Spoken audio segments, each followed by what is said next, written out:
प्रिय छात्रों दोस्तों, आप सभी का बहुत-बहुत स्वागत है अपने YouTube channel VK superfast class पर। मैं आज आप लोगों के लिए लेकर आया हूँ 10वीं वर्ग के हिंदी का काव्य खंड। इसमें हम लोग गुरु नानक के बारे में पढ़ेंगे। इसके बारे में एक छोटा-सा परिचय है। इस सारे परिचयों को हम लोग बारीकी से समझ लेते हैं।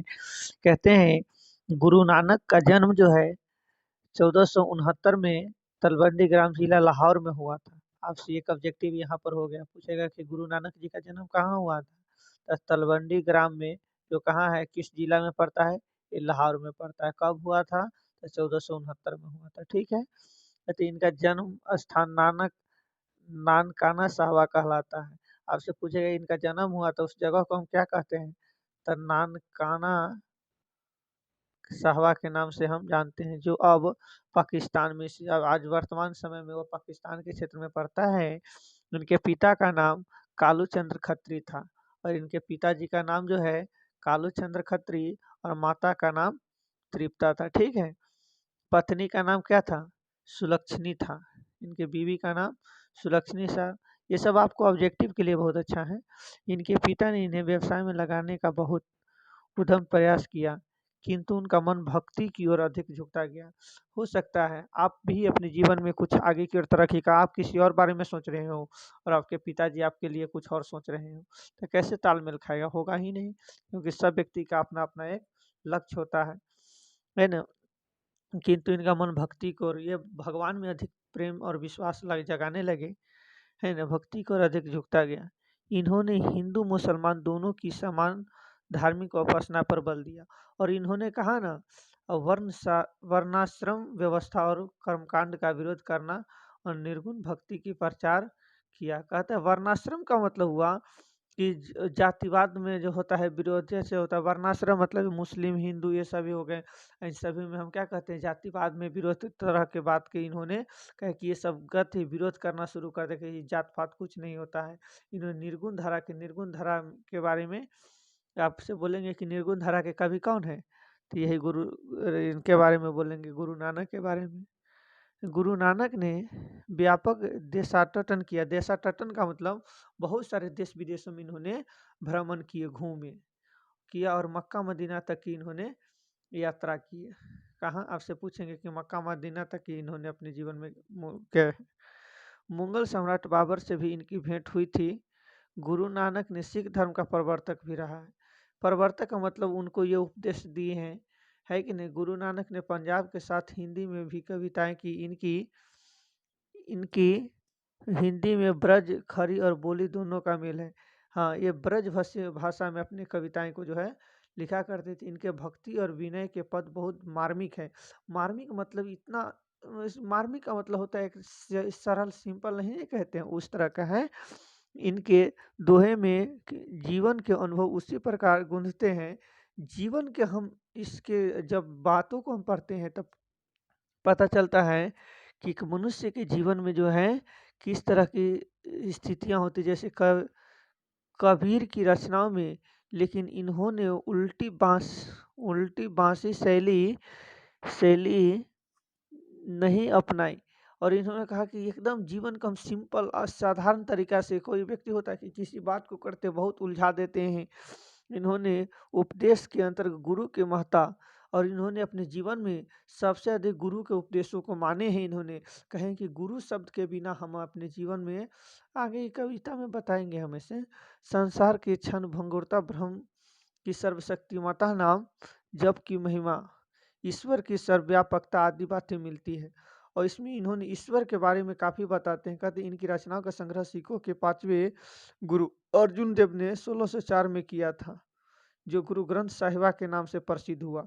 और इन्होंने, गुरु नानक जी ने एक पुस्तक ली है, जो 5वीं पुस्तक, जो 1604 में, जो गुरु ग्रंथ साहिबा के नाम से प्रसिद्ध हुआ। कब हुआ? 1604 में हुआ। ये ऑब्जेक्टिव हुआ, आपसे पूछेगा। कहता है नाम से प्रसिद्ध गुरु नानक की रचनाएं हैं जज जपूजी, आशा दीवार, रही रास, ये सब आपको याद रखना होगा। जपूजी, आशा दीवार, रही रास और सहेली। कहते हैं सन 1539 में इन्हें वाह गुरु कहते हुए अपने प्राण को त्याग दिए। मतलब इनका मृत्यु कब हो गया भाई? 1539 में जब ये मरने लगे थे, इन्होंने किस वक्त को कि आपने मुझसे बोले थे वाह गुरु कहते हुए इस दुनिया से चल बसे, है ना। कहते हैं निर्गुण निराकर ईश्वर के उपासक गुरु नानक हिंदी के निर्गुण भक्ति धारा के एक प्रमुख कवि हैं। किसके निर्गुण धारा के प्रमुख कवि किसे कहा गया है? गुरु नानक जी के, जो भक्ति धारा के कवि से पंजाब मिश्रित ब्रज भाषा में रचित इनके पद सरल सच्चे हृदय की भक्ति भावना में डूबे उदागर है। मतलब वो इतना भक्ति में लीन हो गए थे, इतना डूब गए थे कि लगता था कि तर बेतर हो जाना। मतलब कैसे इन पदों में कबीर की तरह प्रमुख सामाजिक विद्रोह भावना भले ही न दिखाई पड़ती हो, किंतु धर्म उपासना की कर्मकांड मूलक सांप्रदायिक स्वरूप की आलोचना तथा सामाजिक भेदभाव की संस्था पर प्रेम के आधार पर सहज सद्भावता की प्रतिष्ठा दिखलाई पड़ती है। मतलब हमारे समाज में जो होते हैं, कुछ लोग दिखावा करते हैं, चाहे किसी बात को लेकर ये कहते हैं कि दिखावा ये सब गलत है, दिखावा मत कीजिए, जो हकीकत है उससे आप कीजिए तो वही अच्छा लगेगा। मतलब नानक के पद वास्तव में प्रेम एवं भक्ति के प्रभावशाली मधुर गीत है। और इन्होंने किसी भी बात को इतना रस, इनको कोई भी कहानी को जो पढ़िएगा आपको लगेगा कि बड़ा इंटरेस्टिंग मतलब लगेगा इनके कहानियों में। यहाँ नानक से महत्वपूर्ण पद प्रस्तुत है। प्रथम पद बाहरी वेशभूष पाँचपुटा और कर्मकांड के साथ स्थान पर सरल बच्चे हृदय से राम नाम कीर्तन पर बल देते हैं और कहते जिंदगी में हम लोग अगर सनातन कुल में जन्म लिए हैं तो अपने मुख से राम का नाम एक बार जरूर लेना चाहिए, क्योंकि नाम कीर्तन ही सच्चा साथी शांति देकर व्यक्ति को इस दुखमय जीवन के पार पहुंचाता है। द्वितीय पद में दुख सुख में एक समान उदासीन रहते हुए मानसिक दुर्गुणों से ऊपर उठकर अंततः का निर्मलता हासिल करने पर जोर दिया गया है। कहते कि नहीं, न हमें अधिक खुश होने की आवश्यकता है, न अधिक दुख होना है, हम हर स्थिति में एक जैसा अनुभव करेंगे। संत कवि गुरु की कृपा प्राप्त कर इस पद में गोविंद के एकाकार होने की प्रेरणा देते हुए कहते हैं। अब इन कहानियों को समझे, बड़ा इंटरेस्टिंग कहानी है, आपको दिल को छू जाएगा ये कहानी। क्या कहते हैं कवि जी? राम नाम बिनु बिरथे जगी जनवा। कहते हैं कि इस जग में यदि हम जन्म लिए हैं, राम का नाम नहीं लेते हैं तो मेरा जन्म ही लेना व्यर्थ माना गया है ना।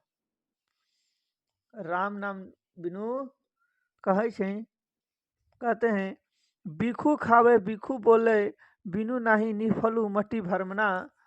और कहते हैं कि जो व्यक्ति अपने मुख से राम का नाम नहीं लेते, मतलब वह भीख के समान, वो भीख ही खाते हैं और भीख ही बोलते हैं। पुस्तक पाठ व्याकरण बखान सिंध कर्म निकालो। और कितना भी लोग कहते हैं कि हम पुस्तक पढ़ते हैं, व्याकरण पढ़ते हैं या किताब पढ़ते हैं, किताब का ज्ञान ये कुछ नहीं है। यदि अपने मन में जीवन में राम का नाम नहीं लिए तो आपका जिंदगी में जन्म लेना ही व्यर्थ मतलब माना जाएगा। कहे बिना गुरु शब्द मुक्ति कहाँ प्राणी, राम नाम बिनु अरु जी मरे। इस दुनिया में अगर हर एक इंसान से जब जीत के बारे में पूछा जाता है कि ये जीत के पीछे क्या कारण है, तो वह अपने एक गुरु को नाम लेते हैं। अगर आप पढ़ लिख कर बहुत अच्छे एग्जाम में टॉपर कर जाते हैं तो आपसे लोग पूछेंगे कि आप इतने अच्छे मार्क्स ला दिए, इसके पीछे का क्या राज था, तो आप अपने उन गुरुओं के बारे में कहते हैं जिनसे आपने शिक्षा लिया था। और ये कहते हैं कि बिना गुरु के हम अच्छा से अच्छा ज्ञान कहाँ से हासिल कर सकते हैं। तो डंक कमंडल सिख सुति तीर्थ भवन अति भ्रम न करो।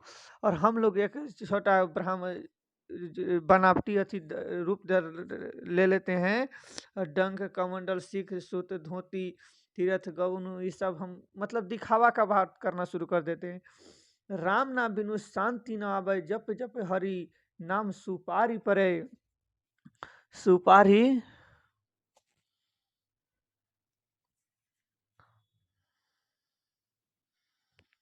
सुपारी परे, जटा मुकुट तन भस्म लगाई, वसन छोड़े तन नगन भया जेति जेत जत जल थल महितल जत्र तत्र तू सरभ जिया।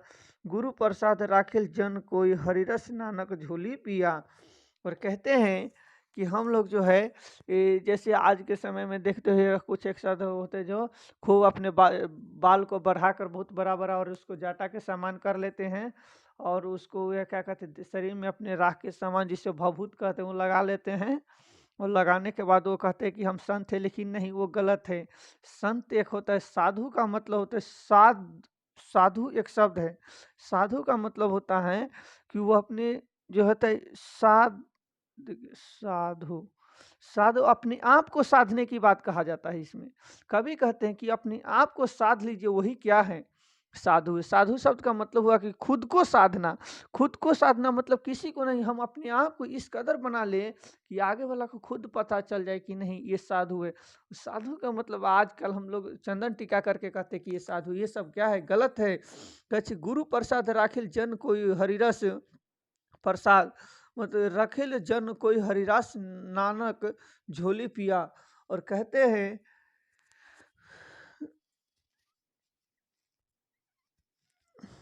ऐसी प्राणी बाहर दिखाए कमंडल धोती जनेऊ और गरव वस्त्र धारण करके तीर्थ यात्रा करते रहते, लेकिन राम नाम का भजन किए बिना जीवन में शांति नहीं मिलता है। भगवान का नाम लेकर पैर पुजाते हैं, वे अपने को संत कहलाने के लिए जटा और मुकुट बनाकर शरीर में राख लगाकर वस्त्रों का त्याग कर नग्न हो जाते हैं। संसार के जितने जीव जंतु हैं उन जीवों में जन्म लेते हैं रहते हैं। इसलिए लेखक कहते हैं कि भगवान की कृपा को ध्यान में रखकर नानक ने राम नाम पी लिया ताकि आसार संसार से मुक्ति मिल जाए। ये जब मैं दिखावा का संसार में जब देखता हूँ तो हम खुद ही रोने लगता हूँ, मुझे बड़ा दुख होता है इस बात का। तो अगला श्लोक कहते हैं कि जो नर दुख में दुख नहीं माने, कवि कहते हैं जो नर दुख में दुख नहीं माने, सुख स्नेह और भया नाही जाके कंचन माटी जाना, नाही निंदा नाही असुत जाके लोभन मोह अभिमाना, हरस शोकते रहाए नियार नाही मान अपमाना, आशा मनसा सकल त्याग के जगते रहो निराशा, काम क्रोध जेहि पर से नानक तेहि घट ब्रह्म निवासा, गुरु कृपा जेहि नर पै किन्हीं तीन यह जगत छुपाना, नानक लीन भयो गोविंद सो जो पानी संग पानी। कहते हैं गुरु नानक जी, काम क्रोध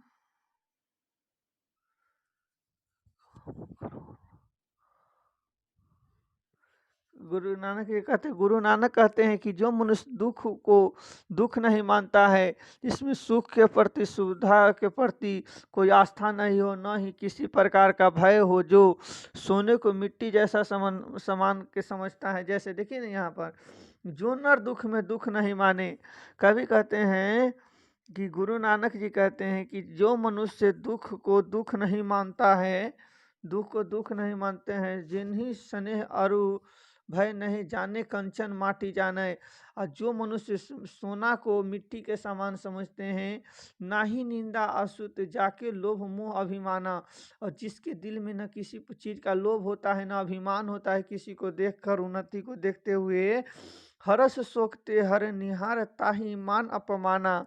और कहते हैं जो किसी को और न ही प्रशंसा सुनकर गौरवान्वित होते, लाभ एवं अभिमान से परे होते हैं। मतलब उसको इस बात से कोई फर्क नहीं पड़ता है कि क्या सही है क्या गलत है, झूठ बात में नहीं लगना चाहते हैं। और कहते हैं काम क्रोध जेहि पर से नाही तेहि घट ब्रह्म निवासा, उन्हीं के दिल में जो है ब्रह्म का निवास होता है। गुरु कृपा जेहि नर पे किन्हीं तिन्हीं यह जुगात पिछानी, नानक लीन भयो गोविंद से जंग पानी संग पानी। जिससे काम क्रोध को वश में कर लेता है, वैसे मनुष्य के हृदय में ब्रह्म का निवास होता है। अर्थात जो मनुष्य राम राग द्वेष मन अपमान सुख निंदा स्तुति हार स्थिति में एक समान रहता है, वैसे मनुष्य के हृदय में ब्रह्मा का निवास होता है।